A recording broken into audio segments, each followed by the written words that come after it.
School ప్రెమిసెస్లో కావాల్సిన ముఖ్యంగా అది తప్పకుండా మేము సీరియస్గా తీసుకొని వీలైనంత త్వరలోనే ఈ ప్రాబ్లం సాల్వ్ చేస్తామని చెప్పి సందర్భంగా తెలియదు.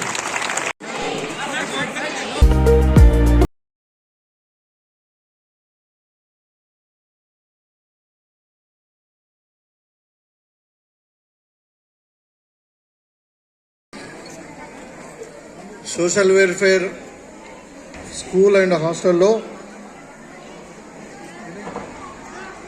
మరి ప్రభుత్వం నిర్ణయించినట్టుగా పిల్లలందరికీ కూడా కామన్ మెన్యూ ఇవ్వాలి అనే ఉద్దేశంతో మరి ఈరోజు మనం ప్రారంభించుకున్నటువంటి ఈ కార్యక్రమానికి మీ ప్రిన్సిపల్ గారు, అదేవిధంగా మరి మీ స్టాఫ్ ఉపాధ్యాయులందరూ పిల్లలకు 613 మంది పిల్లలకు మరి వాళ్ళ తల్లిదండ్రులకు మరి నాతో పాటు వచ్చినటువంటి మన డిసిసి సెక్రటరీ, డిసిసి డెలిగేట్ గారు, పిసిసి డెలిగేట్ గారు శేఖర్ గౌడ్ గారు, అదేవిధంగా సాయిరెడ్డి గారు, మన బ్లాక్ కాంగ్రెస్ అధ్యక్షుడు శ్రీనివాస్ గారు, అదేవిధంగా మండల పార్టీ అధ్యక్షులైనటువంటి అమృతపు గంగాధర్ గారు, నవీన్ గారు, శాంసన్ గారు, ధర్మగౌడ్ గారు, యూత్ కాంగ్రెస్ లీడర్ మహేందర్ గారు, అదేవిధంగా నరేష్ గారు, సింగిల్ విండో చైర్మన్స్, మరి వేదిక మీద ఉన్న పెద్దలందరికీ, పత్రికా విలేకరులకు నా యొక్క నమస్కారాలు. కొద్దిగా ఓపిక పట్టండి. నాకు తెలుసు మీకు అందరు కూడా ఆకలి అవుతుంది. మీరు అందరు కూడా, పిల్లలందరూ కూడా మరి మా తల్లిదండ్రులు వస్తారు, మరి మాకు ఇవాళ సాటర్డే నాడు భోజనం తెస్తారనే ఆలోచనలో ఉన్నారు. కానీ ఇవాళ మరి మంచి రోజు అంట.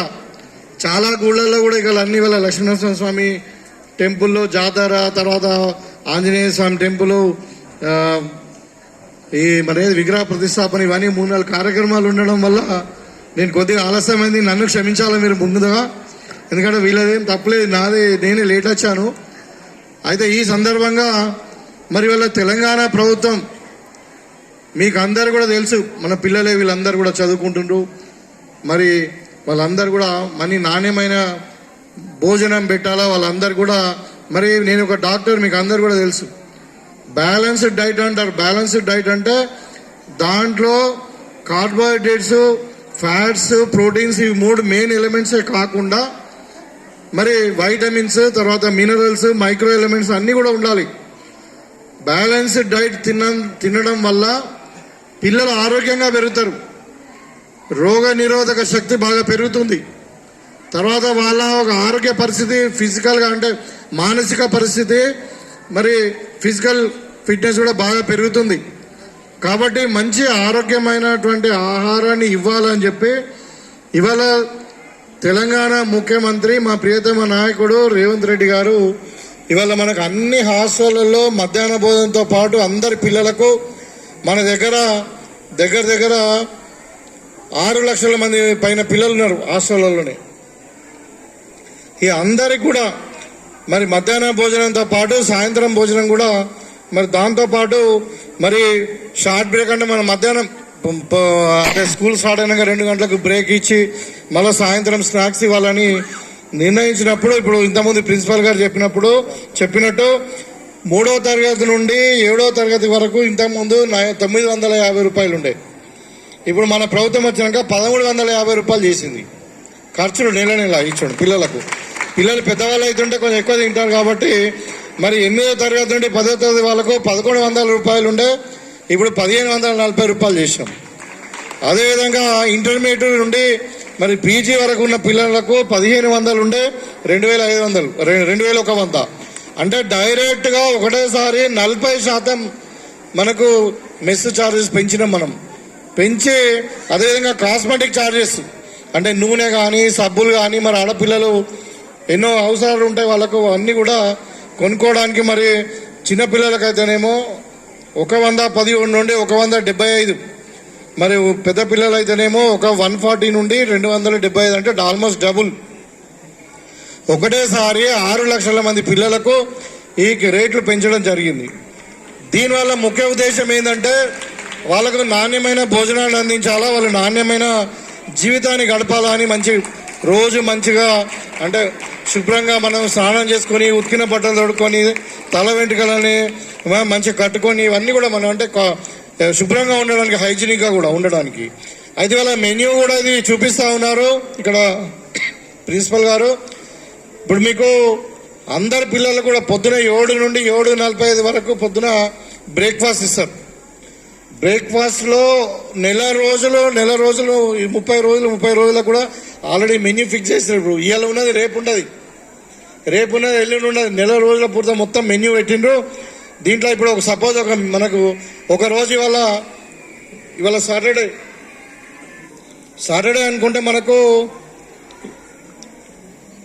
జీలా రైస్ ఉంటుంది, పొద్దున వెజిటేబుల్ బనానా ఇస్తారు, అరటిపండు. తర్వాత సాయంత్రము 3 గంటలకు 4:30 నుండి 4:45 మధ్యన స్నాక్స్ ఇస్తారు. ఇప్పుడు ఏంది బాయిల్డ్ పల్లి కానీ లేకుంటే మిల్లెట్ బిస్కెట్స్ కానీ లేకుంటే టీ ఇవన్నీ ఇస్తారు అనమాట. తర్వాత రాత్రి అంటే ఇవన్నీ రోజు 5 సార్లు ఎన్ని ఉన్నాయి, 5 సార్లు మనకు ఫిక్స్డ్ మెన్యూ నెల రోజులు ఉంటుంది. మీరు అందరు కూడా తల్లిదండ్రులు అనుకుంటుండొచ్చు, అంటే జనరల్గా అనుకుంటారు తల్లిదండ్రుల స్వభావం ఏంటంటే మా పిల్లలు హాస్టల్లో ఉన్నారు పాపం, మరి మంచిగా తింటున్నారో లేదో, వాళ్ళు ఉపవాసం ఉంటున్నారో మరి ఎట్లానో ఉంటున్నారో అని ప్రతి తల్లికి అనిపిస్తుంది. అందుకనే వాళ్ళు శనివారం రాగానే మేము ఎప్పుడు తీసుకొని పోవాలా, ఇంటికి వెళ్ళి టిఫిన్ కానీ ఏదైనా నాన్ వెజ్ ఇంకో మంచి ఆహారం తీసుకొని పోయి మా పిల్లలు తినిపించాలనే ఆలోచన తల్లిదండ్రులకు ఉంటుంది, ముఖ్యంగా తల్లిలకు ఉంటుంది. అందుకని వాళ్ళ తల్లిదండ్రులు కూడా పిలిపిమని చెప్పినా మీకు అందరు కూడా తెలియాలి ఏంటంటే ప్రభుత్వము ఎంత పటిష్టమైన పౌష్టికాహారం మన పిల్లలకి ఇవ్వదలుచుకున్నదని. ఎన్ని డబ్బులైనా పర్వాలేదు, ఇవాళ మన అందరు పిల్లలకు కూడా చన్న బియ్యంతో పాటు ఇవన్నీ కూడా రోజు నెలవారీ భోజనం ఎలా ఉండాలన్న దాని మీద మనం ఒక ఫిక్స్డ్ మెన్యూ ఇచ్చి మన రేట్లన్నీ కూడా 40% పెంచుకొని మనందరూ కూడా మనకు ఆరోగ్యమైన భవిష్యత్తు ఉండాలి పిల్లలకు అని చెప్పి మనం ఈరోజు ఈ కార్యక్రమాన్ని నిర్వహించుకుంటున్నాం. గతంలో మీరు చూసారు, ఎక్కడ చూసినా కానీ పురుగుల అన్నమో లేకుంటే జిల్లాలు పడ్డట్టో లేకుంటే మనం IIIT అయితే పిల్లలు కొంతమంది ఆత్మహత్య కూడా చేసుకున్నారు. మొన్న యూనివర్సిటీలో పెద్ద పిల్లలు పీజీ చేసే పిల్లలు కూడా మాకు మధ్యాహ్న భోజనం దొరకట్లేదని భిక్షాటన చేసి మీ పేపర్లో చూసుంటారు. అంటే ఇవాళ ఈ మోడల్ స్కూల్స్ ఇవన్నీ కూడా గురుకులాలు కానీ ఇప్పుడు ఈ మన ఏజెన్సీ స్కూల్స్ ఎవరు స్థాపించారు? కాంగ్రెస్ పార్టీ పెట్టింది. సుద్దపల్లిలో పార్టీ ఈ స్కూల్ ఎవరు పెట్టిండ్రు? కాంగ్రెస్ పార్టీ పెట్టింది. మళ్ళీ కాంగ్రెస్ పార్టీ ద్వారానే ఇవాళ మన పిల్లలకు మళ్ళీ పౌష్టికాహారం ఇవ్వాలి. ఎందుకంటే వీళ్ళే మన భావి భారత పౌరులు. వీళ్ళు బాగా ఆరోగ్యంగా ఉంటే మరి బాగా చదువుకుంటేనే వీళ్ళే భవిష్యత్తులో కాబోయే డాక్టర్లు, ఇంజనీర్లు, మరి లాయర్లు, మరి సైంటిస్టులు. ఇవాళ అందరూ కూడా మనం ఇక్కడనే ఉంటలేము. ఇలా మన వాళ్ళందరూ ఇంటికొకరు పోయి అమెరికాలో మనం ఉద్యోగాలు చేస్తా ఉన్నాం, ఆస్ట్రేలియాలో చేస్తా ఉన్నాం, దుబాయ్లో చేస్తా ఉన్నాం. వీళ్ళందరూ తెల్లారి అంతర్జాతీయ స్థాయిలో రాణించాలనే ఉద్దేశంతో వీళ్ళందరూ కూడా మరి పౌష్టిక ఆహారం ఇవ్వడానికి ఇలా ప్రభుత్వం నిర్ణయం తీసుకున్నది. ఇదే కాకుండా వీళ్ళందరూ కూడా ఒక్కొక్కసారి టైం దొరికినప్పుడు మనం ఇలా సెల్ ఫోన్లు కానీ టీవీలు చూస్తున్నాం. వాళ్ళందరూ కూడా దుర్వ్యసనాలకు ఇప్పుడు డ్రగ్స్ కానీ ఇంకా ఏదో సోషల్ మీడియా వైపు లేకుంటే యూట్యూబ్లో సినిమా చూడడానికి టైం కేటాయిస్తున్నారని చెప్పి వాళ్ళందరూ కూడా ఆరోగ్యంగా దృఢంగా ఉండాలని చెప్పి ఇవాళ ఖచ్చితంగా ఒక గంట సేపు స్పోర్ట్స్ క్యారికులం పెట్టినాం. వీళ్ళందరూ కూడా ఇంటర్నేషనల్ లెవెల్లో యంగ్ ఇండియా స్పోర్ట్స్ యూనివర్సిటీని కూడా మనం పెట్టుకున్నాం. వీళ్ళందరూ ఇప్పుడు చెప్తా ఉన్నారు మేడం గారు, ఇక్కడ మనకు సాఫ్ట్ బాల్ నేషనల్ ఆడిన వాళ్ళు ఉన్నారు ఇక్కడ అని చెప్పి. మేము ఇవాళ మీకు సీఎం కప్ కూడా దాని గురించే ఏంటంటే ప్రతి గ్రామ స్థాయి నుండి మండలం నుండి మరి రాష్ట్ర స్థాయిలో జిల్లా నుండి రాష్ట్ర స్థాయిలో అందరు కూడా ఎన్నికై వాళ్ళ అభిరుచులు వాళ్ళ టాలెంట్ని బట్టి వాళ్ళ ఏజ్ని బట్టి మరి వీళ్ళందరూ కూడా స్కిల్ స్పోర్ట్ యూనివర్సిటీలో వాళ్ళందరూ కూడా మనము వాళ్ళకి అక్కడ ఎంట్రెన్స్ ఇచ్చి మరి వాళ్ళకి సపరేట్గా ట్రైనింగ్ ఇచ్చి భవిష్యత్తులో ఇంకా ఒలింపిక్స్లో కూడా ఆడడానికి సిద్ధంగా చేయడానికి మరి ఇక్కడ స్పోర్ట్స్ యూనివర్సిటీ కూడా పెట్టడం జరిగింది. అంటే ఒక మనిషికి కావాల్సినవి 3 ఉంటాయి ముఖ్యంగా. ఆరోగ్యమైన ఆహారం అంటే పటిష్టమైన బ్యాలెన్స్డ్ డైట్ ఉండాలి, పుష్టికరమైన ఆహారం, తర్వాత కళ్ళ నిండా నిద్ర, తర్వాత పెయిన్ నిండా ఏమంటుందని అంటే physical exercise, good diet, good sleep, good exercise. ఈ మూడు ఉంటే ఒక ప్రతి మనిషి ఆరోగ్యంగా ఉంటాడు. వాళ్ళు ఆరోగ్యంగా ఉన్నప్పుడే బాగా చదువుకుంటారు, వాళ్ళ మెమరీ కెపాసిటీ బాగా పెరుగుతుంది, వాళ్ళ స్కిల్స్ పెరుగుతాయి. కాబట్టి ఈ మూడింటి మీద మనం చాలా కాన్సన్ట్రేట్ చేస్తూ ఉన్నాం. ఇవాళ మీకు అందరు కూడా తెలిసి ఇంకా స్కిల్ ఇండియా ఆల్ ఇండియా లెవెల్లో మనం ఇలా skill young India skill university అని ఒకటి పెట్టుకున్నాం. దాంట్లో ఏంటంటే ఇప్పుడు మీ పిల్లలు చాలా మంది మన గ్రామాలలో ఉంటారు. చాలా మంది ఏం చదువుకున్నావు బాబు అంటే BA చదువుకున్నాను, BCom చదువుకున్నాను అని చెప్తా ఉంటారు. కానీ పాపం ఉద్యోగాలు లేవు. ఇవాళ జాబ్ గ్యారంటీతోని 100% అందరు కూడా జాబ్స్ రావాలని చెప్పి మన ఓరియంటేషన్ కోర్సెస్తో పాటు స్పెషలైజేషన్ వరకు స్కిల్ యూనివర్సిటీలో మనం పెట్టుకొని చదువుకున్న ప్రతి పిల్లవానికి ఉద్యోగం వచ్చేటట్టు ఇవాళ స్కిల్ యూనివర్సిటీ పెట్టుకున్నాం. అంటే నేను ఎందుకు చెప్తున్నా అంటే ఇవాళ కాంగ్రెస్ పార్టీ అధికారంలోకి వచ్చిన తర్వాత పిల్లల భవిష్యత్తు కొరకు వాళ్ళు బాగా చదువుకోవాలి, వాళ్ళు ఆరోగ్యవంతంగా ఉండాలి, వాళ్ళు బాగా ఆడుకోవాలి, మరి ఫిజికల్గా మెంటల్గా హెల్తీగా ఉండాలి. దాంతోపాటు అంతర్జాతీయ స్థాయిలో వాళ్ళు అన్ని రంగాలలో రాణించాలి. మరి రాణించిన వాళ్ళు మరి వాళ్ళకు ఉద్యోగం కూడా కంపల్సరీ ఇవ్వాలి, ఉద్యోగ కల్పన కూడా చేయాలని చెప్పి మరి ఈ విధంగా మరి మన తెలంగాణ ప్రభుత్వం ఆలోచిస్తూ ఉంది. మరీ ముఖ్యంగా ఇక్కడ అందరు కూడా మహిళలు అందరు అమ్మలే ఉన్నారు ఎక్కువ మంది. మీకు అందరు కూడా తెలుసు ఇవాళ మహిళా స్వశక్తి పేరు మీద మీకు అందరు కూడా ప్రతి ఒక్కళ్ళకు కూడా 10 లక్షల రూపాయలు రుణాలు ఇవ్వడానికి కూడా ప్రభుత్వం సిద్ధంగా ఉంది. ప్రతి మహిళను కోటీశ్వరులను చేయాలా. మనం 5 సంవత్సరాలలో 1,00,000 కోట్లతోని మరి 1 కోటి మంది మహిళలను కోటీశ్వరులను చేయాలని ప్రభుత్వం ఆల్రెడీ మరి మహిళా స్వశక్తి ఇందిరా గాంధీ మహిళా స్వశక్తి పేరు మీద స్కీమ్స్ కూడా తెచ్చుకున్నాం. రాబోయే కాలంలో ఇందిరమ్మ ఇండ్లు కూడా మనకు అన్ని గ్రామాలలో సర్వేలు జరుగుతూ ఉన్నాయి. ఆ ఇందిరమ్మ ఇండ్లు కూడా మీ మహిళల పేరు మీద ఇస్తా ఉన్నాం. ఎవరైతే ఎలిజిబుల్ ఉన్నాయో వాళ్ళందరికీ ఇవాళ డిజిటల్ కార్డ్స్ వస్తూ ఉన్నాయి. తెల్ల రేషన్ కార్డు బదులు డిజిటల్ కార్డ్స్ వస్తూ ఉన్నాయి. అవి కూడా మహిళలే ఇంటి యజమానిగా పెడతా ఉన్నాం. దాన్ని ఏదైతే కార్డులు మనం ఫ్యామిలీ డిజిటల్ కార్డులు వస్తూ ఉన్నాయో వాళ్ళందరూ కూడా మహిళల యజమాన్యంగానే పెడతా ఉన్నాం. కాబట్టి మహిళలకు పెద్దపీట, చదువుకు పెద్దపీట వేస్తూ ఉన్నాం. ఇవాళ మన స్కూళ్ళన్నీ కూడా బాగుపరుచుకుంటున్నాం. 1,200 కోట్ల రూపాయలు పెట్టి అన్ని స్కూళ్ళల్లో ఎక్కడెక్కడైతే ఎలక్ట్రిసిటీ లేదు, ఎక్కడెక్కడైతే బాత్రూములు లేవు, ఎక్కడెక్కడైతే ఇంకా బిల్డింగులు కూలిపోయే పరిస్థితులు ఉన్నాయో అన్ని రిపేర్ చేసుకోవడానికి అమ్మ ఆదర్శ పాఠశాలల మీద మనం ఇలా అన్ని స్కూళ్ళు కూడా రిపేర్ చేసుకుంటా ఉన్నాం. మన నిజామాబాద్ రూరల్ నియోజకవర్గంలో మన పక్క ఊరే ఈ సుద్దాపల్లిలో మనకు ఒక ఇంటిగ్రేటెడ్ స్కూల్ కూడా మనకు శాంక్షన్ అయింది 125 కోట్లతోని. మరి అక్కడ కూడా ఈ మోడల్ స్కూల్ లాంటిదే ఈ మన ఎస్సీ వెల్ఫేర్ స్కూల్ లాంటిది ఒక పెద్ద స్కూల్ 2,500 మంది నుండి 3,000 మంది పిల్లలు అక్కడ చదువుకోవడానికి కుల మతాలకు భేదం లేకుండా అందరూ ఒక దగ్గరనే ఇంగ్లీష్ మీడియంలో చదువుకోవడానికి స్కూళ్ళు పెడతా ఉన్నాం. ఇది కాంగ్రెస్ పార్టీ ఆలోచన, ఆరోగ్యవంతమైన ఆలోచన. మరి ఇంతకుముందు గతంలో ఏం చేసిరో మీకు అందరు కూడా తెలుసు. పిల్లలకు సరిగా భోజనం పెట్టలే, పిల్లలకు స్పోర్ట్స్ యూనివర్సిటీ లేదు, పిల్లలకు ఉద్యోగాలు లేవు, మరి పిల్లలకు నాణ్యమైన ఆహారం లేదు.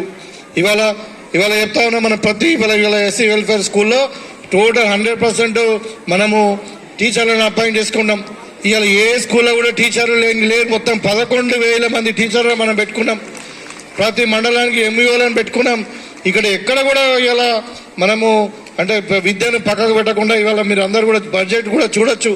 గతంలో బడ్జెట్ 6% ఉంటుండే, ఇవాళ మనం 20,000 కోట్లు పెట్టి 12% మనము ఈ విద్యారంగానికి బడ్జెట్ను పెట్టుకున్నాం. సో విద్య అనేది అత్యధిక ప్రాధాన్యత. మీరందరూ కూడా పిల్లలను మంచిగా చదివించండి. వాళ్ళకి తప్పకుండా మనకు స్కిల్ యూనివర్సిటీ ద్వారా వాళ్ళకి ఉద్యోగాలు వస్తాయి.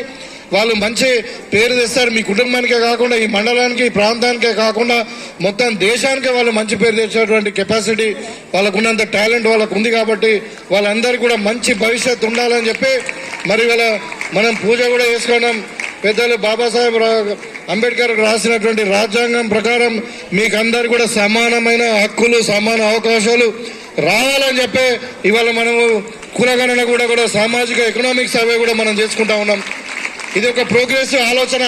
కాబట్టి అందరికీ సమానంగా అవకాశాలు రావాలి, సమానికి సమానమైన హక్కులు ఉండాలి, ఆ సమాజంలో అందరు సమానంగా బతకాలి అని మరి ప్రభుత్వం యొక్క ఆలోచన. కాబట్టి మీకు అందరు కూడా మరొకసారి శుభాకాంక్షలు తెలియజేస్తూ ఇవాళ నుండి ఈ మెన్యూ అమలవుతూ ఉన్నది రాష్ట్ర వ్యాప్తంగా. మీరందరూ కూడా ఆహ్వానించి పిల్లలకు ముఖ్యంగా మీరు బాగా కడుపు నిండా తినండి, మీరు ఆటలు ఆడుకోండి, మళ్ళా చదువుకోండి.